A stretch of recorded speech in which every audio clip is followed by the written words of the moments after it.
Numbers. I'm so excited. We're going to look at one of the most boring passages in the planet today. I know I've only surveyed 200 of you. And it's, Gad had this many people.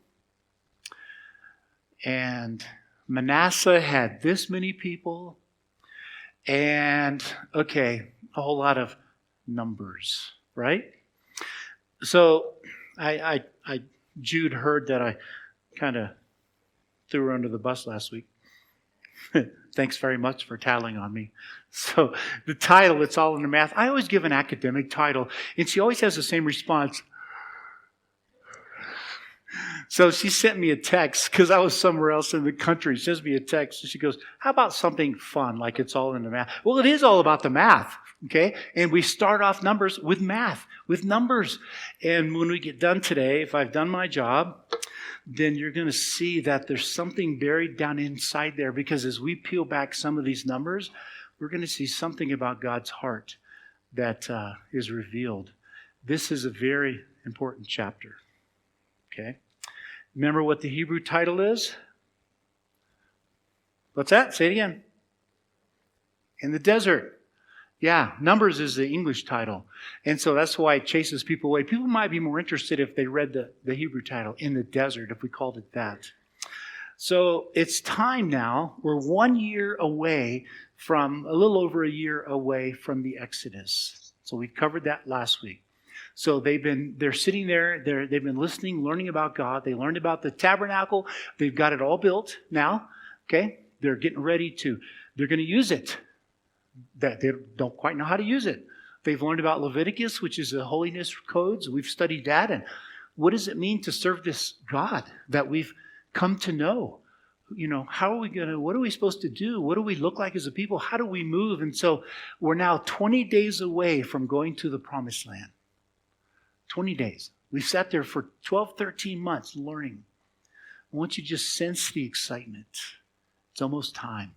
Egypt is a little bit in the past, not far enough to forget, because they're pretty soon going to say, but we remember what it was like in Egypt. But it's far enough away, and they've been sitting, where are they? In the desert, right? That's a place that cannot sustain life. God takes them there on purpose. We've talked about that in other passages, to begin to teach them He's a good God.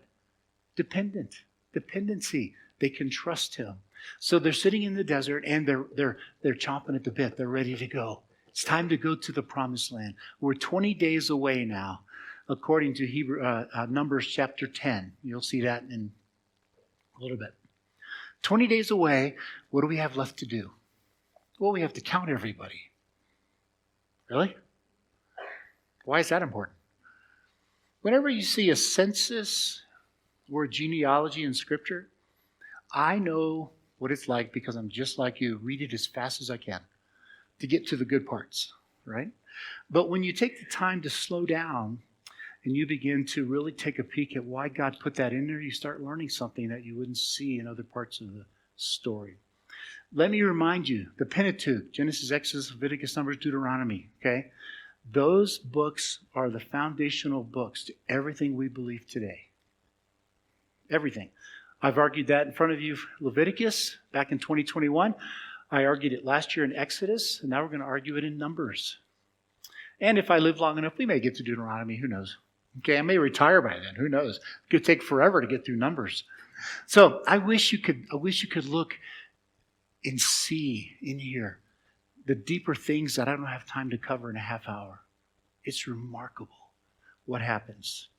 So one of the most boring passages, if I do my job right, will start to come to life today. Thank you for those of you last week that came up to me and said, okay, you got my interest up in Numbers. And some of you came up and said, I've been reading Numbers. I don't understand the stories, but I see what you're talking about.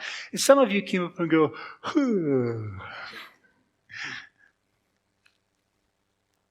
You ready to look into Numbers? All these numbers?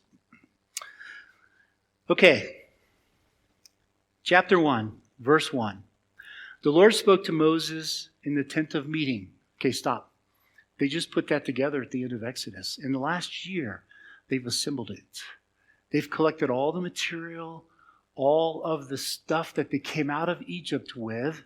So God, he caused the Egyptians to give them all their stuff, their gold, their silver, their precious metals, their fabrics, all of that. Well, they weren't sure why at the time, but we find out at the end of Exodus so they could build a tent. Why do they need a tabernacle? That's just another word for a tent. Why do they need a tabernacle? Because where's God going to live? Now remember, we're way back in the ancient world. They don't understand the concept of omnipresence. God is everywhere. They're way back here. God's got to have a tent, doesn't he?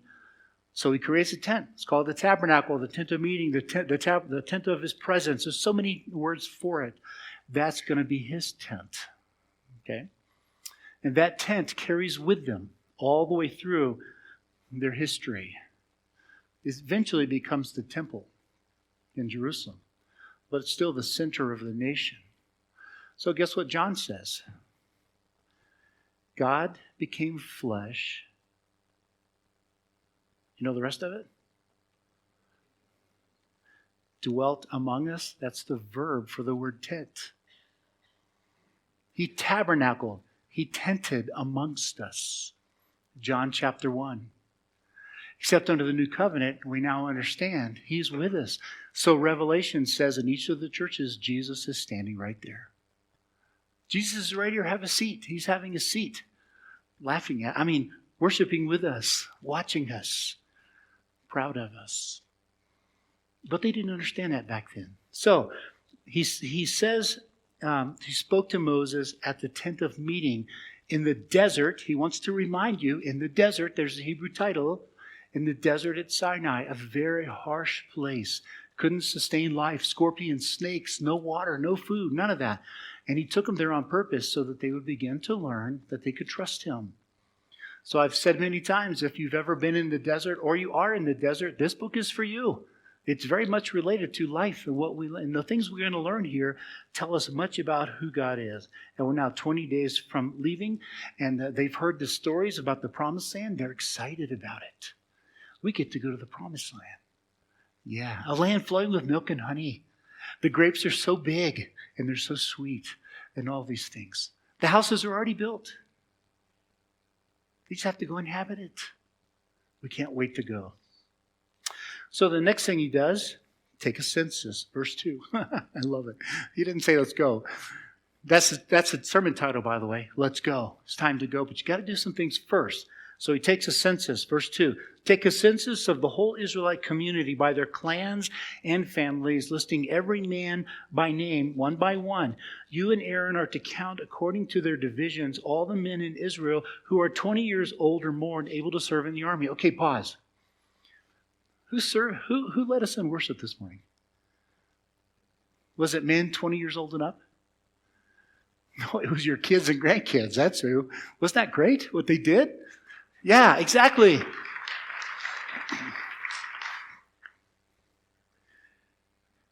I don't know if many of you know how remarkable it is that we let children lead us in worship. You see, when Jesus said, let a child come to me, and the reason why the disciples were really put off by that was a cultural faux pas. Children were the lowest on the social strata, even below the slaves.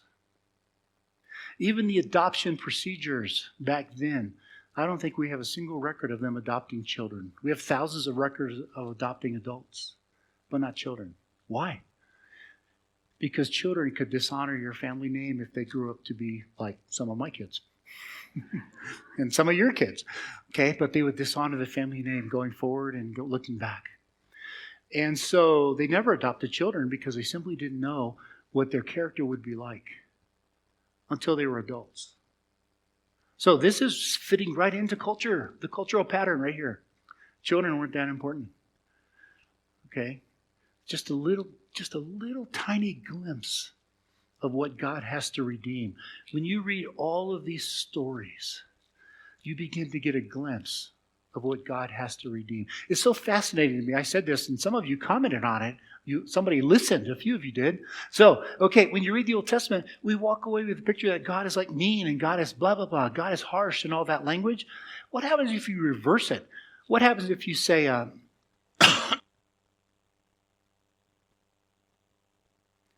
what happened so that God had to respond that way? How about if he put the onus of the responsibility on the people in their rebellion? All of a sudden, the Old Testament looks a little different when you do that. Okay? So, we're sitting here in the sand, and they're getting ready to leave. So, take a census of the whole Israelite community. Verse 3, you and Aaron are to count according to their divisions all the men who are 20 years old or more and able to serve in the army. One man from each tribe, each of them the head of his family, is to serve you. And so we have a census. What does this tell us about God? Right off the bat, it's the same as the beginning of Exodus. God did not forget his people. This is a reminder to the whole nation. Starting off with, every tribe survived. Every tribe. But more than that, or is as important with that, it's actually a fulfillment of his promise to Abram. What did he say in Genesis chapter 15? Go back to Genesis. He's talking to Abram. He took him outside and he said, look up at the sky and count the stars, if indeed you can count them. Then he said to him, so shall your offspring be. Okay, now think about where God has taken them. When they go to Egypt, Joseph, remember? Joseph goes down. His brothers betray him. Pretty soon Jacob comes down. In the end of Genesis, there are 70 people in Egypt. That's where he started. So he goes all the way back. It starts with one person, Abram. And then he said, you're going to have a child who's going to fulfill the promise that all the world will be blessed through you. So he gets older and older, and he says, well, just use my servant Eliezer. No, I'm not going to use your servant. You're going to have somebody that's from your own loins. So then, okay, well, here's Ishmael. No. You're going to have somebody through Sarah. It's a fabulous story. Because then a little bit later on, Sarah, who's 90, gets pregnant. And when the three men come to tell Abram that Sarah's going to have a child in a year, she's behind the curtain laughing. She's laughing, oh yeah, right, a 90-year-old. And not only that, Abram, he's 100. He's kneeling on the ground in the dirt with his face down going, they're both laughing. She has a son. What does she call him? Isaac. Third person masculine. He laughs. God has made laughter for me. All the women around just all laughing at what God has done. He gets the last laugh. God is laughing. That one turns in over many years to 70 who end up in Egypt. And then God gets quiet. 400 years go by. And the people begin to cry out. And God listens. And he comes down and he redeems them. He rescues them, takes them out of Egypt. A year later, we're sitting here, right here in this story. And he said, now, let's take a snapshot of how many people are there. You see it? That's the first thing we learn, is that God is faithful. All along, he's supervising, he's superintending, he's watching over his people. All the way back here, if you had 70 people, what would you do if you were God? You get to make them into a great nation. You get to make them into the nation that God has chosen to spread his gospel, this good, fantastic news of God's love all over the world. And you're going to start with 70. Would you take them down to people who hate you? That's what he did. He took them down to the only superpower in the world at the time, Egypt. And he planted them right smack in the middle of Egypt. And the Egyptians wouldn't intermarry with them because they didn't like them. They respected them in the beginning, but they didn't like them. Toward the end, they made them slaves. Okay? And that's where we were at the end of Exodus. So it's really great. He put them right in the biggest nation. They have an army to defend them. They have all the food, everything they need right there. And he just sits back and he just waits and watches and says, let them just start growing. Let them grow. Let them get a little bigger. Let them get a little bigger. And pretty soon even Pharaoh's going, oh, they're getting kind of big. They're no longer 70 people. We can't control them. There's too many of them. And it gets harsh with them. And so what we learn right off the bat is that he cares about people. But listen to what he says. Verse 2. Take a census of the whole Israelite community by their clans and family, listing every man by name. That's not a focus on the man. That's just a cultural thing. What I want you to see out of that is every single person gets named in this census. Remember what he said in Exodus 34, just a few months before this, when they made the golden calf? And Moses pleads with God, please don't leave us here in the desert. Go with us to the promised land. And God says, I will do what you have asked because I am pleased with you and I know you by name. That's one of those seeds that's planted that we just begin to see grow. So when we get to the new covenant, what we can say with absolute confidence, God knows each of you by name, and he is pleased with you. Or as Jesus said, my sheep hear my voice. I know them by name. That's how important you are. They don't know that yet. They're just beginning to learn it. Take this census and record every name. That shows how faithful and how good God is. I love the old metaphor, some of the young people don't understand it, of a radio dial. Remember when you used to have to tune it? My son brought I don't know what possessed him, brought a 1981 Toyota pickup. Okay? And he's like, Dad, what are these push buttons on the radio? Some of you older people know exactly what it is. Okay, you got to find the station. Once you find it, you pull it out and push it in. Now it's locked in. Really? Right? That's what people that don't yet know Christ, that's what it is. They're trying to figure it out. They're adjusting a dial, and they can hear it. They can hear it. And one day, it becomes clear. My sheep hear my voice. And so the beginning of that is right here. Okay? He is fulfilling his promise to Abraham. We start with 1, and then we have 70. And now we have a nation. And it's only going to get bigger and bigger.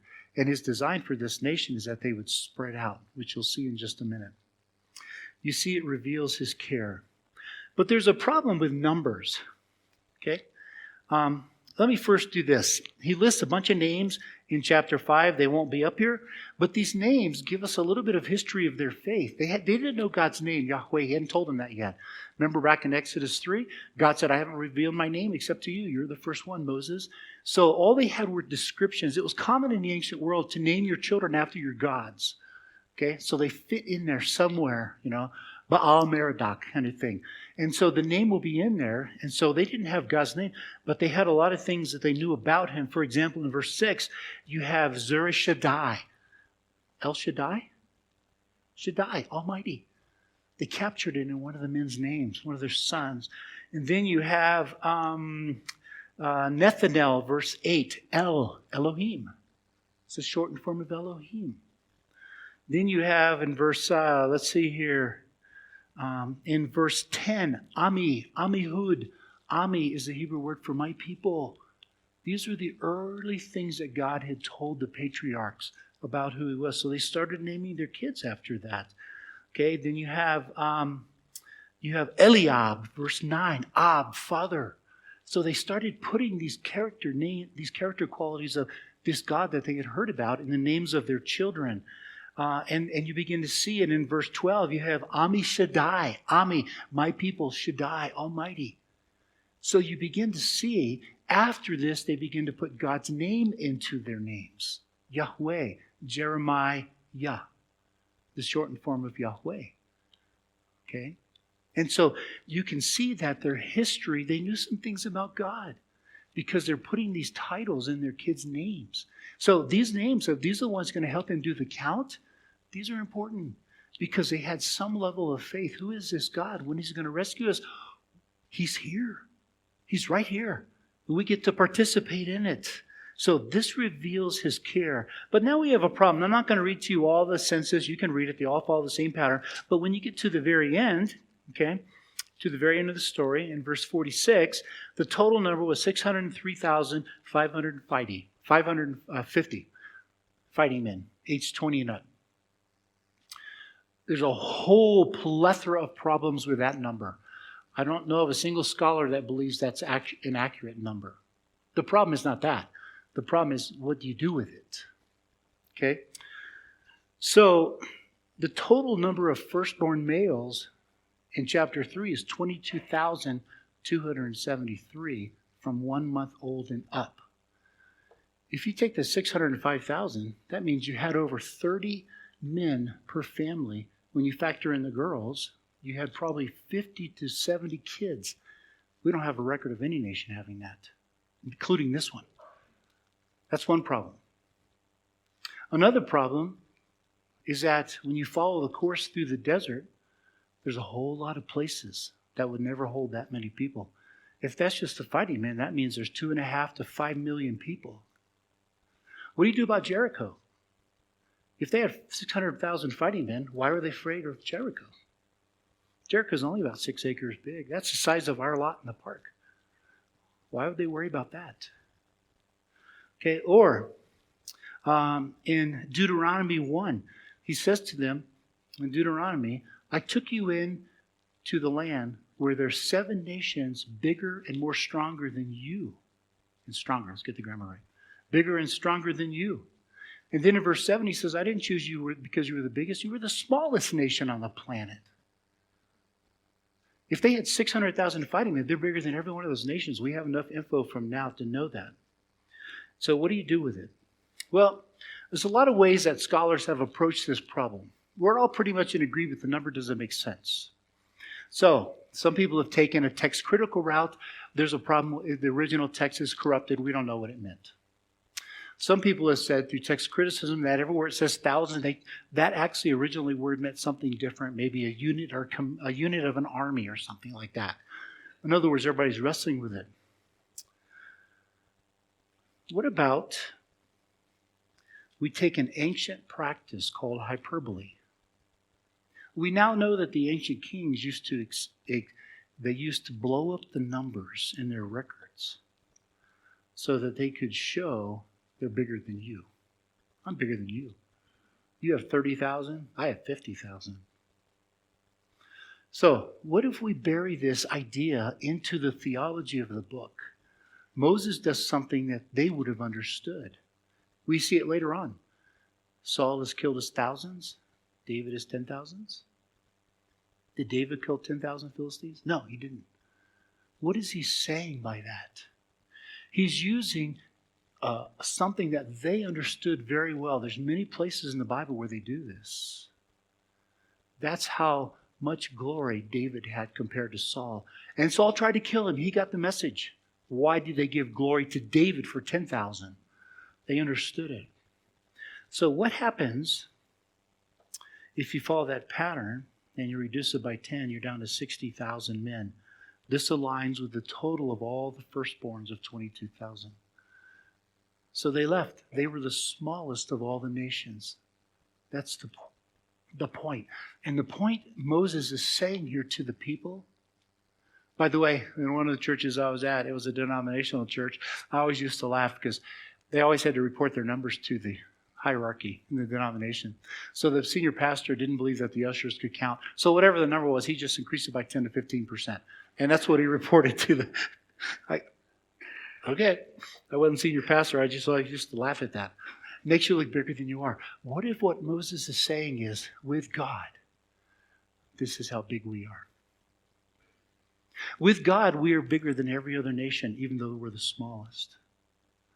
And this sets the tone for what's about to come, wandering in the desert. We have nothing to worry about. We may have only 60,000 men, but with God, we're bigger than every nation that's about to come. That's just a possible way to resolve it. I'll be honest with you, we simply don't know without more information. This is one of those mysteries in Scripture that we find, that we have to live by faith. But of all the solutions, that is the one that means the most to me because it fits within the contours and the context of the book. Okay, the second reason to take this census is because he wants to show that it fulfills his promise to Jacob in Genesis chapter 28. He's talking to Jacob. Remember when they're at when Jacob is on his way, he's fled from Esau because he's trying to escape because Esau's going to try to kill him. He meets God. There above it stood the Lord, and he said, I am the Lord, the God of your father Abraham, the God of Isaac. I will give you and your descendants the land on which you are lying. Your descendants will be like the dust of the earth. And you will spread out to the west, to the east, to the north, and to the south. All peoples on earth will be blessed through you and your offspring. We're not going to read chapter 2 today. We're going to skip it. You can read it. They take all the census, all the tribes, and they put them 3 tribes on each side of the tabernacle. 1 to the west, 1 to the east, 1 to the north, and 1 to the south. And they always oriented that way for the rest of their time in the desert. And so what's happening in the desert becomes a picture of what God envisioned for his people. Okay? That's us. I mentioned Gather 25. 200 nations will be represented in that one evening. Come watch the global church. You never get to see the global church. And this is an opportunity. This is what God promised Abraham. I'm going to bless all the nations through you. At the end of the story in Revelation, at least 5 times he said every tribe, every people, every language. Okay? Every nation will be present. And so what God is picturing, the way he's placing them in the desert here, becomes a picture, becomes a model for what God plans later on. They're going to spread out. And it starts with him at the center, the tabernacle, and then the different tribes here. And then they spread out. Okay? So he's fulfilling his promise to Jacob. Now remember, these people have been in slavery. And so they're looking back at their history, and God is telling them, I've cared for you. I'm fulfilling my promise. We haven't seen anything yet. As you move further into the Old Testament, it expands. It gets bigger and bigger and bigger. And every step of the way, we're planting these seeds that influence us. So what does Jesus say? Go into all the world. Make disciples of all the nations. And many of you have participated in that. All of you have, either through prayer, financial giving, or going. Okay? We're a church that's very engaged in fulfilling the Great Commission. That all goes back to right here. The promise to Jacob. To the west, to the east, to the north, to the south. In other words, we're going to go find people everywhere for the Lord. But then there's something very interesting about this, is that when he organizes them according to his Jacob's wives. So the first 3 tribes, actually the first 5 or so, are from Leah, and then you have Rachel after that, and then you have the concubines. So he organizes everybody according to the history of Jacob's wives. And what happened there? Joseph's son, the Levites are not included in the 12. So Joseph's sons gets 2 tribes. If you go back to Genesis, we're not going to look at it, but if you go back to Genesis, that confirms Joseph's ascension. You remember his dreams? All of the brothers would bow down to him. And then when he got a blessing from his father, Jacob, he blessed both sons. He raised them to the level of the others, the other 11. And then we take the Levites out. And that's how we get to 12. So we have the 11. We have 12. We take out the Levites. And then we turn Joseph's into 2 because that was God's promise to Joseph. So we end up with 12. So this begins to let them see how God is working. And then when you look at the numbers in the tribes, you know who the biggest is? Judah. Judah is. Why Judah? By the way, from now on, Judah is the one that leads them. Every time they get up and they walk through the desert, Judah is the one that leads them. Why is Judah the biggest one? 74,600 men. Because when you go back to Jacob and you look at his promise to Judah, his blessing, the scepter will never depart from you, Judah. Will never depart. Out of Judah comes King David, Solomon, all the kings. And guess who else comes out of the tribe of Judah? Jesus, the Messiah. So God is already putting in place historical pieces of the puzzle to navigate on behalf of us, the Gentiles. He's doing this on behalf of us. So from the rest of the story, every time the cloud lifts off the tabernacle and they start marching, Judah is the first group to go because they're going to become the preeminent leaders. And the Levites are left out for a reason. So then, what happens to the Levites? Verse 47, the ancestral tribe of the Levites, however, was not counted along with the others. The Lord said to Moses, you must not count the tribe of Levi or include them in the census of the other Israelites. So they're not counted. Why? They have a different role to play than everybody else. Okay, pause. When we looked at the priesthood in Leviticus way back in 2021, I argued there that the priesthood in Leviticus 8, 9, and 10 showed them something very different. You see, the priesthood in all the ancient nations, you could buy it, you could use power to get it. And God had 12 tribes and he chose one and set them aside and said, no, you're going to be the priest. In other words, it's like a check and balance. That's what we have in our country. We have three forms of government, three different sections of government. So not one government can run away. Well, that's what the priests did. The Levites off to one side. They were the check and balance. They were the ones that had roles to play specifically to take care of the people. You may remember, those of you that were here, at the end of Exodus and at the end of Leviticus, I said, okay, now God's got this incredible problem because he's got this nation growing and they're about to go into the promised land. They're going to scatter all around the land. And so how in the world is he going to take care of all of them? Okay, they don't have these in their pockets to look up the code, the law. How is he going to do that? He put these priests throughout all of the tribes. That's why they didn't get a piece of the land, because each tribe had to give them a piece of the land. So you had priests there, and one of their primary jobs was to learn the law. So you could go to them and say, I sinned, what do I do? Well, I can tell you what to do, because they couldn't read, most of them. Brilliant. It's just brilliant.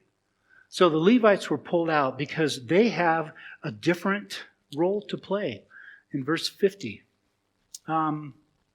instead, appoint the Levites to be in charge of the tabernacle of the covenant law. There's another name, because in the Holy of Holies was the covenant written down, the 10 Commandments, the 10 words. So their job is to take care of it. Over all its furnishings and everything belonging to it, they are to carry the tabernacle, all its furnishings. They are to take care of it and encamp around it. Ooh, they are to encamp around it. Interesting. Whenever the tabernacle is to move, the Levites are to take it down. Whenever the tabernacle is to be set up, the Levites shall do it. Anyone who approaches it is to be put to death. The Levites are to set up their tents by divisions, each of them in their own camp under the standard. The Levites, however, are to set up their tents around the tabernacle of the covenant law so that my wrath will not fall on the Israelite community. We're learning something here about God. God is holy. You are not. What did he say? Don't touch the Mount Sinai. You will die. Don't touch the tabernacle, or you will die. He's teaching them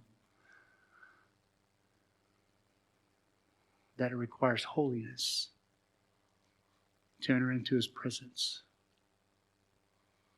So we went through all the sacrifices in 1 through 7 of Leviticus. You read them and go, yeah, kill this, do that, right? But then what you learn is that those sacrifices are very important to teach us a lesson. If you're unclean, okay, for any reason, maybe you're sick, whatever it is, you offer a purification sacrifice, then you go to the temple and offer a burnt offering or a sacrifice, then you can enter into God's presence. Now that seems very archaic to us. but he's preparing them for the coming Messiah. If you've sinned, he says you offer a purification offering and a sin offering. Then you can offer a burnt offering entering God's presence. So the Levites put their tents around the tabernacle so that you couldn't actually make a mistake. Okay? Guess what happens in the new covenant? All those sacrifices are taken care of by Jesus.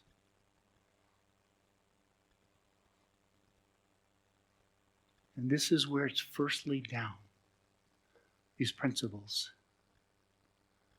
They understood sacrifice because every nation did it, but what they didn't know was that the sacrifices were never enough.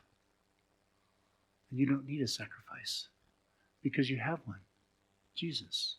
So every sacrifice was fulfilled with Jesus.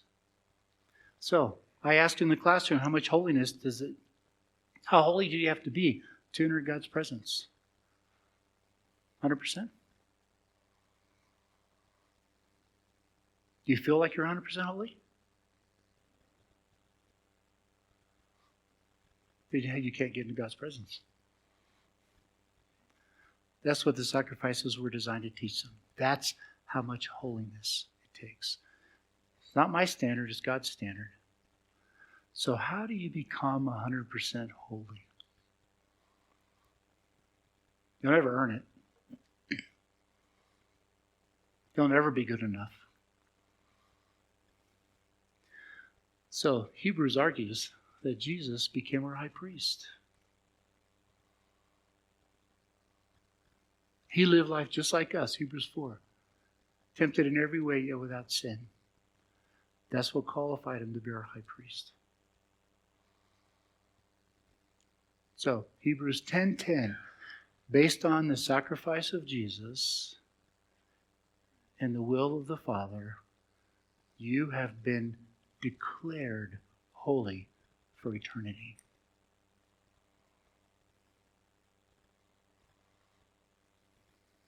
You know what that means? When he looks at you, he no longer sees sin.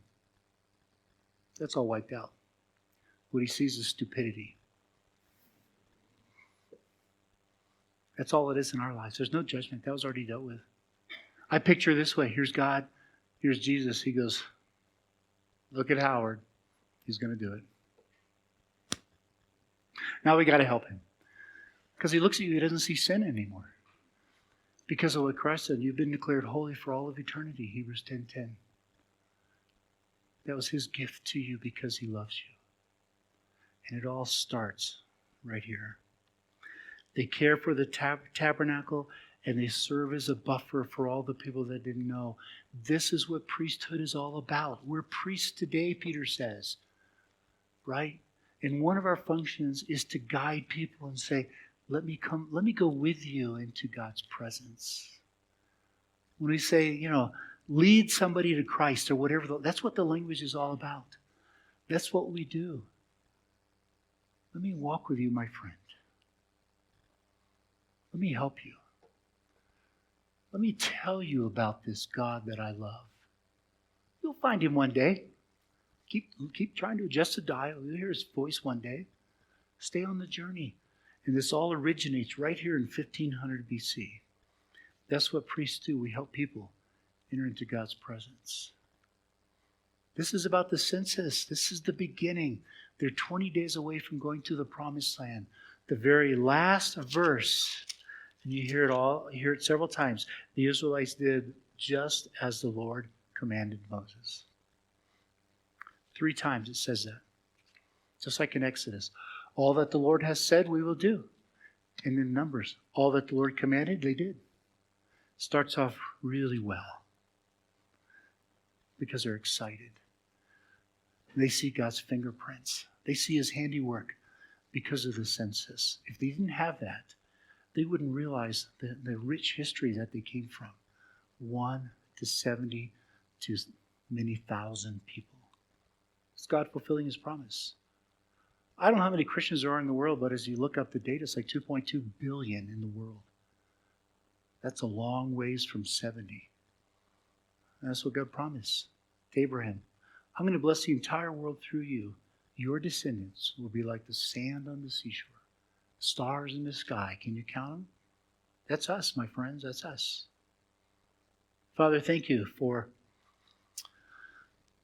this story, Lord. I admit it's filled with a lot of stuff that doesn't make sense in our world today. I would love to have sat with these ancient patriarchs. I'd love to sense the excitement that they felt. In just 20 more days, we're going to enter the promised land. Land flowing with milk and honey. We get to bless the entire world because of your goodness.